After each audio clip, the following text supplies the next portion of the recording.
Taste the Daily.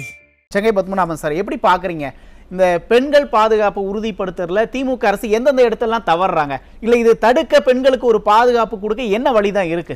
இல்லை, இந்த 40-50% சொல்லியிருக்கீங்க பாலியலில். அது பாலியலில் மட்டும் இல்லை, அனைத்துலையும் இருக்கு.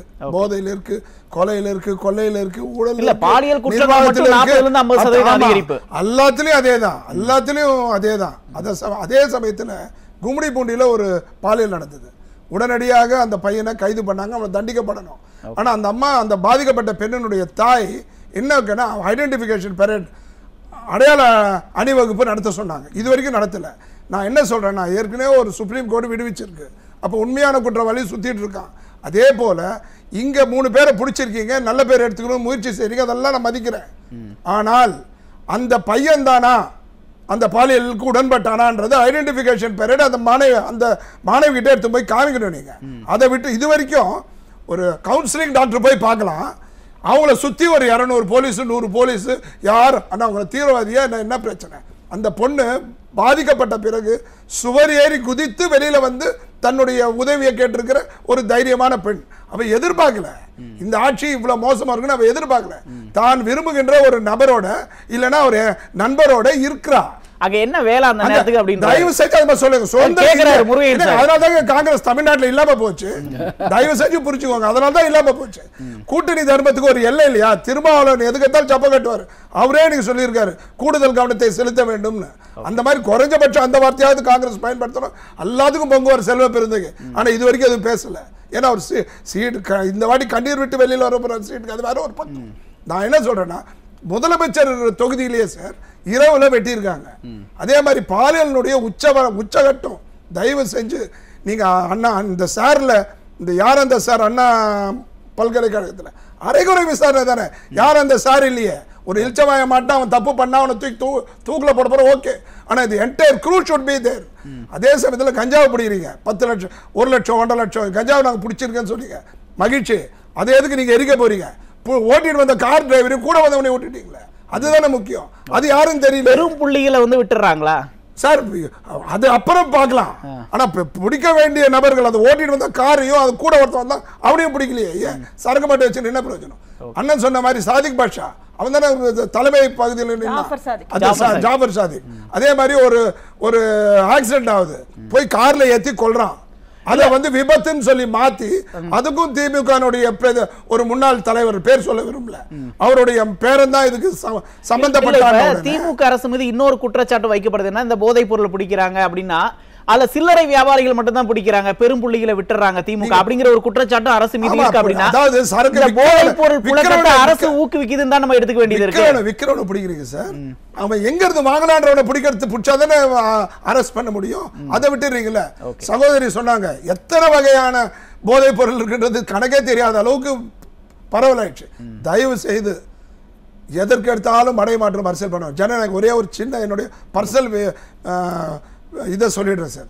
ஜனநாயகம் சொல்லிட்டு ஜனநாயகத்தை காப்பாற்றவும் SRI வந்து சார் வந்து ஜனநாயகம் சொல்லிட்டு தேர்தல் ஆணையத்தால் பதிவு செய்யப்பட்ட எங்களுடைய கட்சியை சின்னத்துக்கு தேர்வு செஞ்சு மனு கொடுக்கன்னு சொன்ன நிலையில இருக்க எங்களை அழைக்கப்படல் என்ற போது ஜனநாயகத்தை பத்தி பேசுவதற்கு இந்த திமுக தார்மீக உரிமையும் தகுதியும் இல்லை என்பது என்னுடைய. ஓகே, இன்னொரு விஷயம் சொன்னீங்க, இப்ப மடை மாத்துறாங்க, ஒரு அசம்பாவிதம் நடக்கும்போது அதை மடை மாத்துறாங்க அப்படின்னு சொல்றீங்களா? என்ன தேவை இருக்கு மடை மாத்துறதுக்கு? என்ன தேவை இருக்கு? அவங்களுக்கு ஒண்ணு இருக்கு சார், அவங்க நிர்வாகம் 0 ஆயிடுச்சு. 4000 கோடி செலவு மறைக்கிறதுக்காக ஒரே ஒரு நிமிடம் மட்டும் அலோவ் பண்ணுங்க.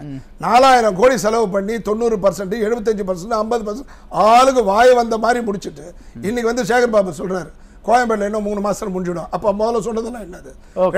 2000 தெருவுல இல்ல 2 குழி, ஒரே ஒரு நிமிடம் தானே கேட்டேன். அதாவது குண்டு குழி எல்லாம் இருக்கு, 2000 தெருவுன்னு சொல்றாரு. மறுநாள் இன்னொரு மந்திரி வந்து சொல்றாரு 4000 தெருவு குண்டு குழி. குண்டு குழி இந்த வடகிழக்கு பருவமழை அது அந்த மழை காரணம் இல்ல. தமிழ்நாட்டில் இருக்கிற ஒரு சென்னையில இருக்கிற ஒரு 5000 தெருன்னு வச்சுக்கோங்க. எல்லாத்தையும் ஒரு முனையில் இந்த முனையில அந்த முனையில தோண்டி போட்டுட்டு ஒரு அரை வினாடி தோண்டி போட்டுட்டு சாலை போடாத ஒரே 75 வருஷம் சுதந்திர இந்தியாவில் விஞ்ஞான முறை ஊழல்னு கேட்டுப்பட்டிருக்கோம். இல்ல இது வேற இல்ல விஞ்ஞான முறை ஊழல்னு கேள்விப்பட்டிருக்கோம் திமுகவை. ஆனா விஞ்ஞான முறை நிர்வாகம் என்ன இந்த சிந்தனையை வளர்ச்சி பாதையில செய்யலாமே சார். மக்கள் வாக்களிச்சு தானே வந்து. நான் என்ன கேக்குறேன் அப்படின்னா, இப்ப அதிமுக ஆட்சியின் போது இங்க இளம் விதவைகள் அதிகமாகறாங்க அப்படின்னு கண்ணீர் சிந்தாங்க, போர்க்குரல் கொடுத்த கனிமொழி அவர்கள். இப்ப இந்த கரூர் விவகாரத்துல கண்ணீர் சிந்துறார் அன்பில் மகேஷ். முதலமைச்சர் நைட்டா போறாரு அப்படின்னா, ஆனா இந்த பாலியல் குற்றங்கள்லாம் அவங்க வாய் மூடி மௌனமா இருக்காங்கன்னா இது நம்ம எப்படி புரிஞ்சுக்க வேண்டியது இருக்கு? நம்ம ஆட்சியில நடக்கக்கூடிய தவறுகளை மூடி மறைக்கணுங்கிற எண்ணத்துல தான் அப்படி மௌனமா இருக்காங்களா சார்? இந்த 3 பேர் கைது பண்ணிருக்காங்களா, இவங்க உடனே ஐடென்டிஃபிகேஷன் பரேட் பண்ணணும் சார், அடையாள அணிவகுப்பு பண்ணணும். ஏன்னா இவன் பண்ணிருந்தானா இவன் தூக்குல போடலாம்.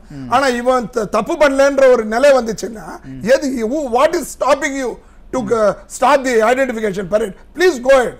அந்த பொண்ணு சொல்லிட்டோம், இவன் தான். அவங்க அம்மா கேட்டாங்க, நீங்க அங்க கும்படி மூட்ல பண்ணல, இங்க பண்ணுங்க.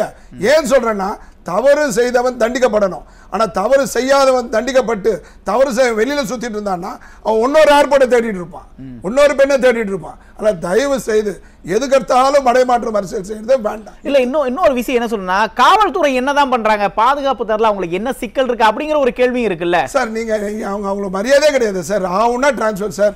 ஒரு காவல் நிலையத்தில் அதிமுக ஆட்சியில் தயவு செஞ்சு கேளுங்க, அதிமுக ஆட்சியில் ஒரு குற்றவாளி போய் ஒரு பிரச்சனைக்கு யாருன்னா கட்சிக்காரங்க போனா நீங்க வகித்த பதவி எழுதி கொடுங்கன்னு சொன்னா, நான் வரலப்பா தம்பி நான் கிளம்பிட்டேன் சொல்லிட்டு கிளம்பிடுவாங்க. ஏன்னா தலைமை மேல அவ்வளவு பயம் இருந்தது. ஆனா இப்போ கனிமொழி கிட்ட போட்டு தட்டுமா, ராஜாத்தி அம்மா கிட்ட போட்டு தட்டுமா, அவருக்கு என்ன மாறன் அவரு தயாநிதி மாறன் போட்டு தட்டுமா, இளைய தளபதி கிட்ட போட்டு தட்டுமா, அவங்களே கேட்கறாங்க.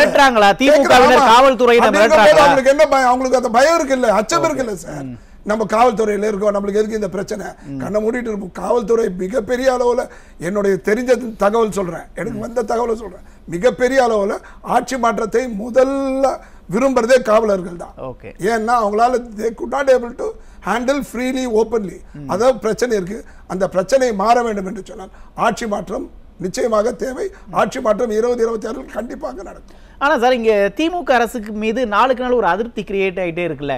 இப்ப சட்டம் ஒழுங்கு பிரச்சனையை விட்டுறாங்க, இங்க மக்களுக்கு தேவையான அடிப்படை வசதிகள் செய்யல அப்படிங்கும் போது இதெல்லாம் தேர்தலில் எதிரொலிக்கும் அப்படின்னு திமுக அரசுக்கு தெரியும். ஒண்ணு நம்புறாங்க சார், ஒன்றிய அரசுன்னு சொல்லிட்டு மத்திய அரசு ஒன்றிய அரசு புதுசாக கண்டுபிடிச்சாங்க. அந்த டுபாக்கூர் சிவான் சொல்லி கொடுத்த வார்த்தை அது. அந்த வார்த்தையை இவங்க பண்ணிக்கிட்டு பேசிக்கிட்டு எதுக்கெடுத்தாலும் ஒன்றிய அரசு ஒன்றிய அரசு ஒன்றிய அரசு மதம் மதம் மதம். காவியை வந்து ரொம்ப எதிர்த்து பேசுறாங்க சார். நடக்கிற காவியை வந்து ரொம்ப எதிர்த்து பேசுறாங்க. இந்துக்களுடைய சின்னம் காவி, காவி பேச வேண்டிய அவசியம் கிடையாது. நான் என்ன சொல்றேன்னா, எதுக்கெடுத்தாலும் நீங்க மத அரசியலே பண்ணிட்டு இருந்தீங்கன்னா இதே தானே சார் பண்ணிட்டு இருக்காங்க. மத அரசியல் தானே பண்ணிட்டு இருக்காங்க. இந்த உலகத்துல மத அரசியல் தவிர வேற எந்த அரசியலும் கிடையாதா? வேற பிரச்சனையே கிடையாது. தமிழ்நாட்டுல எந்த துறை எடுத்தாலும். நான் என்ன கேட்கிறேன்னா, இப்ப ஒரு ஆட்சியில பெண்கள் பாதுகாப்பாக இருந்தாதான் அந்த ஆட்சி சிறப்பா நடக்குது, சட்டம் ஒழுங்கு சிறப்பா இருந்தாதான் அந்த ஆட்சி சிறப்பா இருக்குன்னு சொல்லுவாங்க.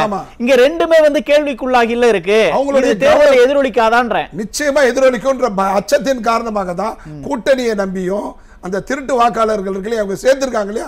கடந்த காலம் சார், நான் ஒரு 30 வருஷம் காங்கிரஸ்காரன் சார். நான் அதிமுக கூட்டணியிலையும் பணியாற்றிருக்கேன், திமுக கூட்டணியிலையும் பணியாற்றிருக்கேன். கடந்த அவங்க திருட்டு ஓட்டு போடுறதுல கைவந்த கலை சார். அவங்களுடைய லெவலே வேற சார். நம்ம என்ன அசம்பாவிதம் நடந்தாலும் மக்கள் அதிருப்தியை சமாளிச்சாலும் நம்ம ஜெயிச்சிரலாம் அப்படிங்கிற ஒரு நம்பிக்கை இருக்கனால மக்கள் நம்புறாங்க. அதுக்கப்புறம் இந்த திருட்டு வாக்க நம்புறாங்க. அதனால தான் எஸ்ஐஆர் அவ்வளவு கடுமையா எதிர்க்கிறாங்க. வாய் போற போக்குல இவங்க எல்லாம் எப்பேற்பட்ட கட்சி, எப்பேற்பட்ட பாரம்பரிய கட்சி. இவங்க என்ன சொல்றாங்க, 25 லட்சம் எடுத்துட்டாங்க, 50 லட்சம் எடுத்துட்டாங்க. என்ன தரவு இருக்கு? என்ன தரவு இருக்கு? 25 லட்சம் எடுத்துட்டாங்க, 50 லட்சம் எடுத்துட்டாங்க. திருமாவளவன் நேத்து வந்து சொல்றாரு 1 கோடி வாக்காளர்கள் எடுத்துருவாங்க. முதற்கட்ட கருத்தை எடுத்துக்கிறேன் சார். நம்ம பேசுவோம், ஏன் திமுக ஆட்சியில் இப்படி பெண்களோட பாதுகாப்பு கேள்விக்குள்ளாகிட்டே இருக்கு, அதை உறுதிப்படுத்துறதுல திமுக அரசுக்கு என்னென்ன சிக்கல் இருக்கு அப்படிங்கறதெல்லாம் நம்ம ஒரு சின்ன பிரேக் அப்புறம் பேசுவோம். நன்றி செங்கை சார். எனக்கு 1/2 நிமிடம் கொடுங்க, அதோட ஜாஸ்தி வேண்டாம். உங்களுடைய சாதனை, திமுக சாதனை கேட்டீங்களா, அதை மட்டும் 1/2 நிமிடத்துல சொல்லுங்க. 70 ஏக்கர் ஏவாவேலு குறிஞ்சிப்பாடி கடலூர்ல ஆட்டைய போட்டிருக்காரு அரசு. அது ஒரு சாதனை. 100 கோடி லஞ்சம் சதுப்பு நிலத்துல கட்டட வாய்ப்பு கொடுத்திருக்காங்க. சதுப்பு நிலத்துக்கு வாய்ப்பே கொடுக்க கூடாது. அது தனியார் இருந்தா கூட அரசாங்கம் கையகப்படுத்தி அதை காப்பாற்றணும். அது மட்டும் இல்லாம 335 லட்சம் வேலைக்கு கட்டிக்கு வாங்கியிருக்காரு. 1000 கோடி. இதெல்லாம் தான் அவங்களுடைய சாதனை லிஸ்ட். இல்ல இது 2026ல எப்படி எதிரொலிக்கும் சுருக்கமா சொல்லுங்க. மிகப்பெரிய அளவுல எதிர்கொள்ளும். சரி, எல்லா துறையும் நீங்க நம்ம இப்ப பாலியல் டாபிக் எடுத்தா நம்ம பாலியல பத்தி பேசுறோம். எல்லா டாபிக்லயும் அடிபடும். முத்தலாக் இஸ்லாமியர்கள் ஒன்னொன்னு சொல்றேன், ஒரு சாதகமான விஷயத்தை சொல்றேன். முத்தலாக் ரத்துனால இஸ்லாமிய பெண்கள் முழுமையா வந்து அதிமுகவும் பிஜேபி கூட்டணிக்கு ஆதரிப்பதற்கு தயாராயிட்டாங்க. ஏன்னா கேரளாவுடைய நீதிமன்றம் சொல்லியிருக்கு, ஒரு மனைவி முதல் மனைவி ஒப்புக்கொண்டால் தான் இரண்டாவது மனைவி கொடுக்க முடியும்ன்ற வாய்ப்பு எப்படி வந்தது அந்த இஸ்லாமிய பெண்களுக்கு? அந்த முத்தலாக் சட்டம் ரத்து. நன்றி நன்றி நன்றி நன்றி சார்.